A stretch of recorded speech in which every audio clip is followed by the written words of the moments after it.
असलम गौरी साहब, क्यों आखिर आपके पहले तो मुझे एहसासात बताइए कि इस वक्त क्या है आपके, और दूसरा अगर शरीक हो जाते, कामरान मुर्तजा साहब अगर जा रहे थे या फिर बैठ जाते तो शायद कोई मशवरे ही दे पाते, वैसे इससे हटके बात करने के अलावा।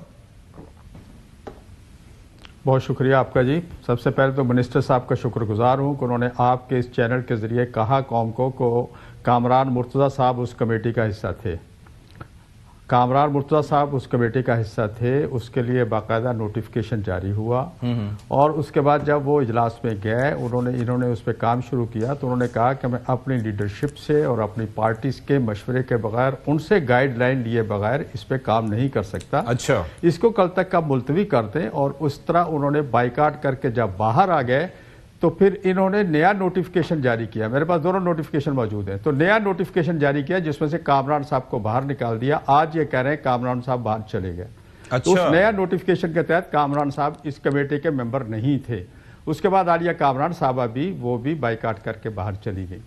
तो सूरत ये चाहते ही नहीं, ये चाहते नहीं कोई इनके ऊपर छोटी सी बात भी करे। ये मेरे पास प्रूफ है दोनों चीजों के, मैंने मीडिया को जारी भी की है और मैं आपको दे सकता हूँ। जी जी, मैं जरा इनसे जवाब ले लूं, नोटिफिकेशन आपको दे सकता हूं। ऐसे ही है, मैं मौके पे मौजूद था जी। मैं आपको बताता हूँ, तकरीबन मुझे याद पड़ता है 15-20 मिनट गालिबन सिर्फ इस एफर्ट में लगे कि कामरान साहब को कायल किया कि आप सीनियर वकील हैं, यहां पर अभी आज कोई वोटिंग नहीं होनी पहले दिन, हमने रीडिंग करनी है आर्टिकल बाय आर्टिकल और सब ने स्टार्ट इकट्ठे पढ़ना है। किसी के पास मुसवदा पहले से नहीं था मेंबर के पास। हाँ, यकीनन हुकूमत के लॉ मिनिस्टर ने अपने हमारे पीपल्स पार्टी के एलास के साथ एक ड्राफ्ट महदूद लोगों के पास था, सेनेट में गया और रेफर हो गया। अब सब यहां पर आर्टिकल बाय आर्टिकल रीडिंग कर रहे हैं। हम आपसे गुजारिश करें कि आप इसका हिस्सा बने। मगर कामरान साहब, मैं उनकी बड़ी रिस्पेक्ट करता हूं, मुझे महसूस हुआ वहां पे वो एक प्री मेडिटेटेड माइंडसेट से आए ही थे जाने के लिए। ठीक है, फिर आलिया साहिबा से भी हमने तलकीन की, वो कुछ देर रही और फिर उन्होंने भी कहा कि मुझे मेरी पार्टी की हिदायत आई कि वो तो कह रहे हैं कि दूसरा नोटिफिकेशन उसमें नाम ही नहीं था। उन्होंने कहा, हमने कहा, देखिए वो एक बहुत पेटेंटिक बात है। या तो कामरान साहब कह दें कि हमने उनसे उस दिन भी गुजारिश की, फिर हमने ये कहा कि आज कोई वोटिंग नहीं होगी पहले दिन। आप अगर अलहदा पढ़ना चाहते हैं ये आपकी मर्जी है, आप हमारे साथ यहां पे पढ़ते हैं और इस पर बहस करते हैं, अच्छी बात है, मगर आज कोई फैसला नहीं होगा। और हमने कहा कि अगर आप अलहदा भी आज पढ़ना चाहते हैं, आप कहते हैं कि आपने पहले अलहदा पढ़ना है टाइम लेके, तो कल आप वापस आइए, हम आपको दावत देते हैं, आप इसका हिस्सा बने। वो मुड़ के वापस नहीं आए। देखिए, और भी लोग थे जो कि कमेटी का अगर मेंबर नहीं थे तो उनको स्पेशल इन्विटेशन पे शामिल किया गया था। तो बुनियादी बात यह है, कामरान मुर्तजा साहब ने नोटिफिकेशन दोनों दे सकता हूं आपको। कामरान मुर्तजा साहब ने बाकायदा आलिया कामरान साहिबा को हमने कुछ देर फिर गुजारिश की, वो रुकी। हमने कहा हम अप्रीशिएट करते हैं आप जो कुछ देर रुकी। उन्होंने फिर बाद में कहा बाकायदा कि मुझे मौलाना साहब का हुक्म आ गया है कि मैं अब यहां से बॉयकॉट करके जाऊं। ओके, देखिए, तो इसलिए हमने तो कोशिश की, बेहतर होता वो हिस्सा रहते, मगर उनकी नीयत नहीं थी, उनकी एक पार्टी पॉलिसी थी। ये वाज़ेह तौर पे वो दोनों आलिया साहिबा बता कर गई थी। मगर मेरे ख्याल से बेहतर होता कि अगर वो शामिल होता, और हो सकता है कि वो शायद कोई इंप्रूवमेंट भी सजेस्ट कर देते। जी गौरी साहब, क्विकली रिस्पॉन्ड कर दीजिएगा जरा इस पे कि वो तो कह रहे हैं कि जी आपके सामने बात मेरे पास दोनों नोटिफिकेशन मौजूद है। सतीश साहब मुझे अपना नंबर दे। नहीं तो वो बता रहे हैं ना, वो बता रहे हैं कि मौलाना साहब की जब राय, पहली बात, दूसरी बात, अगर वो आने का स्पेशल इन्विटेशन, वो तो कोई इशू, दैट्स नॉट, वो कह रहे हैं स्पेशल उनके आने की नीयत नहीं थी, उनको रोकने की सबने कोशिश की।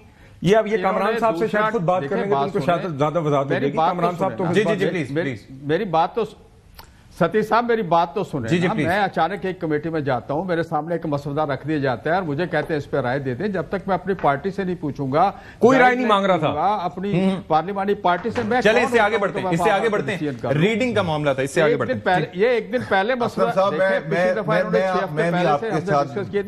डाल देता हूँ। देखिए सेठी साहब, सतीश साहब, सबसे इंपॉर्टेंट चीज क्या है, जेयूआई ने रिप्रेजेंटेशन तो भेजी ना, तो उनको तो आप उन्होंने नहीं किया, वो एक separate subject, but they were part of it ना। उन्होंने एक्सेप्ट किया, रिजेक्ट किया, वो उनकी चीज है, वो उनका हक है। ठीक है, और मौलाना साहब हमारे लिए काबिल इज्जत आदमी है, जाहिर है, उनकी जितनी सियासत होती है हमारी उम्र है। ठीक है, तो हमें उस हिसाब से जेयूआई से तो ये शिकवा नहीं करना चाहिए। ठीक है, जेयूआई ने अपना डेमोक्रेटिक राइट यूज किया, लेकिन जो लोग ड्रामेबाजी कर रहे थे, ठीक है, जो लोग बेईमानी, झूठ बेच रहे थे, ठीक है, सोशल मीडिया आसमान पे उठाया हुआ था। मैं फिर आपके तवज्जो से 59 टाइम्स पूछा गया पीटीआई से, 59 टाइम्स कोई जवाब नहीं था। भाई आप कहते, देखिए, अगर आप लोग सब कोई चीज करें, मैं कैबिनेट में होता था तो पूरी कैबिनेट एक चीज को पास करती थी तो मैं नोट लिखता था, ये मैं नहीं करूंगा। आप ये कह रहे हैं अंडरस्टैंडिंग, ठीक है, ऑफ कोर्स, और क्या है, क्या फायदा मिलेगा इससे उनको? क्या फायदा मिलेगा? ये जो कभी फायदे कम है, जो अभी ट्रिप्स पे जाते हैं, सियासत कर रहे हैं, बेनिफिट ले रहे हैं, गाड़ी और पेट्रोल के लिए लाइटें लगा के इनका खड़े होते, मेरा वो इशू नहीं है। मैं कह रहा हूं आप झूठ ना बोले। फिर आपने कहा 59 टाइम हो गया। फिर आपने एक तकरीर सोशल मीडिया में तो आपने तीचड़े उड़ा दिए। कौन सा 243 में एक अनप्रेसिडेंट काम होने जा रहा था, वही प्रेसिडेंट तय हुआ है जो बाकी दुनिया के अंदर है, वही सब सारा कुछ है जो बाकी फील्ड मार्शल्स के लिए। आपने वहां किसी ने भी कोई तकरीर नहीं की। इसका तो मतलब ये प्रोटेस्ट करने कह रहे हैं कि आप प्रोटेस्ट करेंगे। हार्ट एंड हार्ट आप खुद समझते थे कि पाकिस्तान की बेहतरी की वजह, ठीक ठीक है। है। तो फिर आपने ड्रामेबाजी कौम को क्यों बेची? कौम को हम बता रहे हैं, ठीक है।